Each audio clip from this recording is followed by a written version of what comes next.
Hi, my name is Justin DeRoy. And my name is Jesus Ramirez. Alright, and you are listening to Just Two Guys Talk Movie. Alright, then we're going to move on to the next part of the show, which I'm deciding to change up things for maybe just this episode. We might maybe try doing something like this again if I think of something else fun to do with this. But instead of another topic, we're going to kind of do a debate. Recently, I got this idea from watching a different movie show that I watch all the time, where they're talking about if they thought Jim Carrey or Adam Sandler could ever be Oscar-worthy actors. Since I went ahead and let you start, I think I'll go ahead and start this off. So, for me, I think I'll just start off by going who I think is more likely, and honestly, I think it's Jim Carrey who would be the more likely person out of the two to actually have a better chance than actually, being able to become an Oscar-worthy actor. Because I think he actually tries harder to do Oscar-worthy type roles. And I think he's done more that I thought that could have at least had the possibility. Like Man in the Moon, I thought was one. Um, the other one? Something the Eternal Sunshine of the Spotless Mind, Majestic, Truman Show. Usually people bring that one up.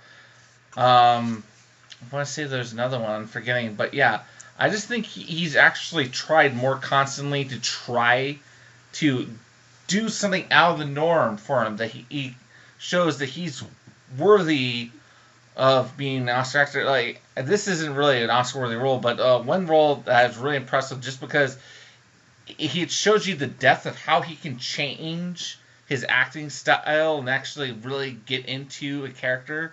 And that was when he did his I'm trying to remember his name. Yeah, Colonel Stars and Stripes in Kick-Ass 2. I thought it was fantastic, like how he portrayed that role, because it's completely different from anything I've seen him do. He's never done an action flick. He went for all the work of really working out hard and getting the shape for that role. I thought it was interesting how he changed his voice, and also I thought it was cool is that a lot of people who didn't actually know that it was Jim Carrey didn't couldn't tell that it was him at all unless you told it to them. A lot of people asked like, "Hey, so what did you thought about Jim Carrey?" I was like, "Well, who was that?" I was like, "Are you serious?"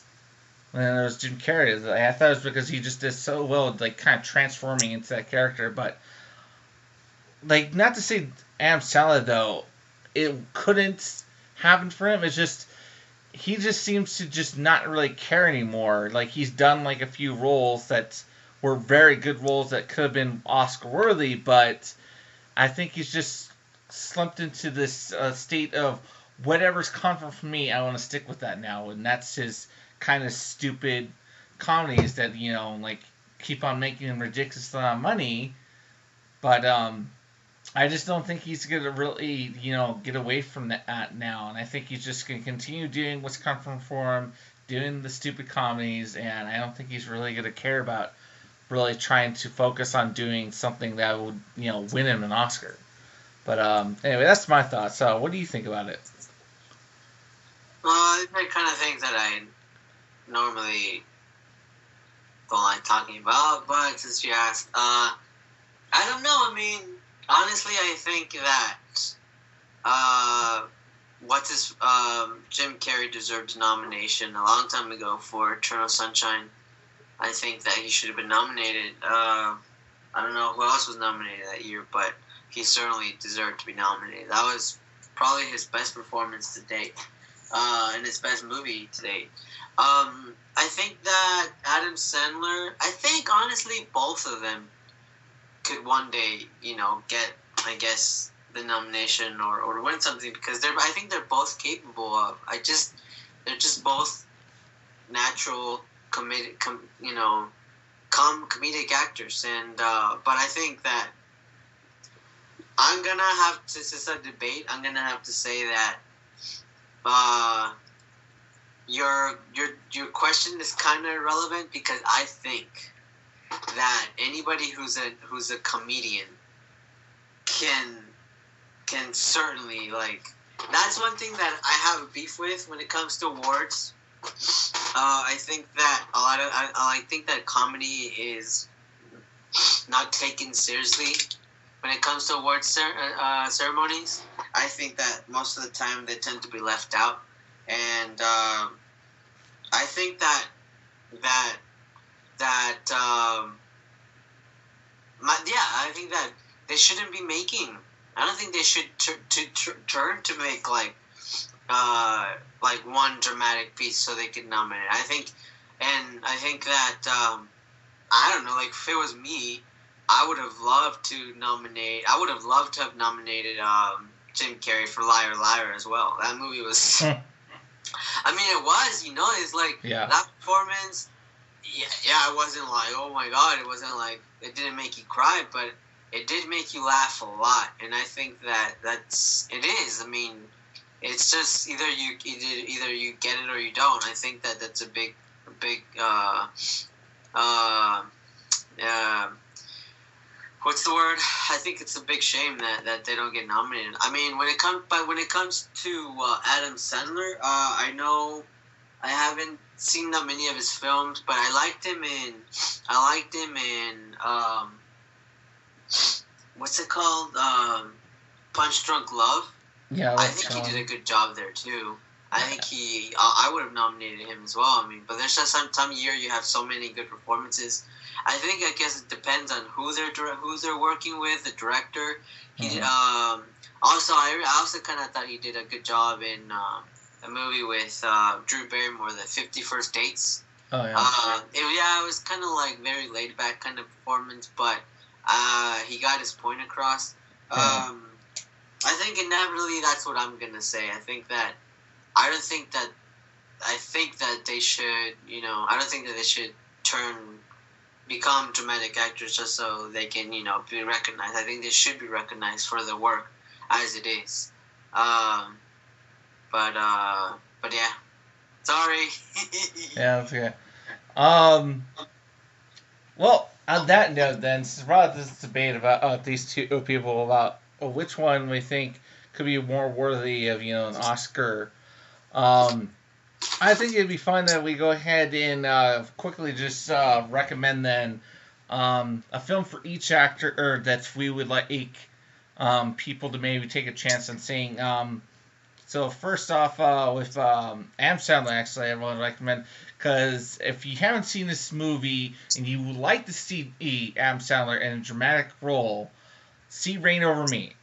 Easily one of his best performances ever. It is a fantastic movie. It's really touching and stuff like that. And it's quite sad, of course, because the subject matter, if you haven't heard of what it's about this guy who's kind of just completely shut down and kind of just shut himself out from all society because, unfortunately, his backstory is that his family was in New York City while I think he was supposed to be out of town during the 9/11 attacks, and he lost his whole family during that event. And ever since then, he's just completely shut himself off from society, and he ends up running into an old friend that he went to college with, and his friend kind of takes it upon himself to try and reintegrate him back into society and try and help him get through this really hard time in his life.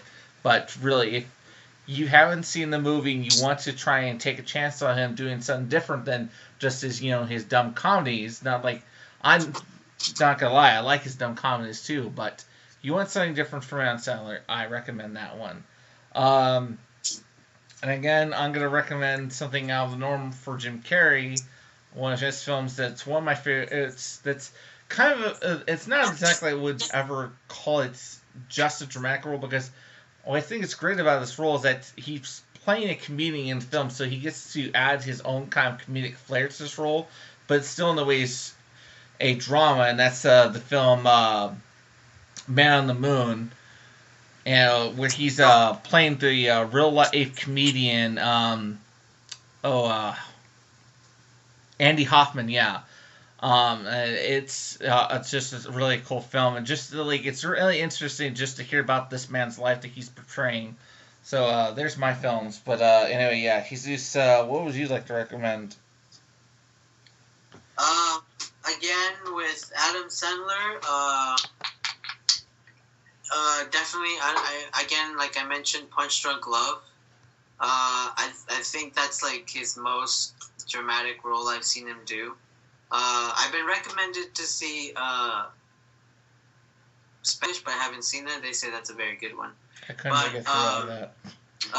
Punch Drunk Love, definitely. It's just I have never seen him before like that, and that's the kind of movie that got me into watching his stuff because I hadn't really watched his stuff before. But after watching that movie, you can honestly see like that this guy's a very diverse. You know, he can do a lot of things aside from comedy. He can be creepy as fuck and dramatic as well. You know, and another movie that I like from Jim Carrey. It would I haven't seen it in a long time, but I'm going to recommend it because I remember watching it and it freaking the hell out of me. But I heard it was good, and that was a Truman Show. I think he did a good job. I need to watch it again though, but I think he did a good job in that. Just be careful. Like when I saw that movie, I was a little kid, and I was paranoid. I don't know if you were paranoid, but like after that movie, I honestly like thought that I was being watched all the time. Like I would stare like at. I didn't really feel that way. I thought it was kind of amusing. This like a guy who lives his whole life basically is a reality TV show. Yeah, but he's not aware of it. Isn't it like he was being recorded and he didn't know that he was on TV or whatever? But anyway, like, well, at least that's what I got from it. And like I said, I need to watch it again. But I remember, like, I would like watch stuffed animals, and I would like stare at them, thinking there's like a camera inside, and they were watching me, and all these. So like for the longest time, I was like very careful with what I did, like on my own. Like I would not like do some awkward thing that people would find kind of, you know. Yeah. But anyway, they had like a little parody of this once in Family Guy, actually, where like the main character Peter, I can't remember what the line was, but he was saying something, I guess, like to like the moon or something. I think he was like talking to the moon or something like that. And you know, in the Truman Show, their control center was in the moon, and then they're all like watching down from the control center in the moon. It's like, wait, do you think he knows? It's like, no, he's an idiot. Anyway, but yeah. Anyway, this has been a quite a long episode. Sorry for that, everyone. But that'll be all for us today. So thanks for listening, and goodbye. Bye-bye. So long.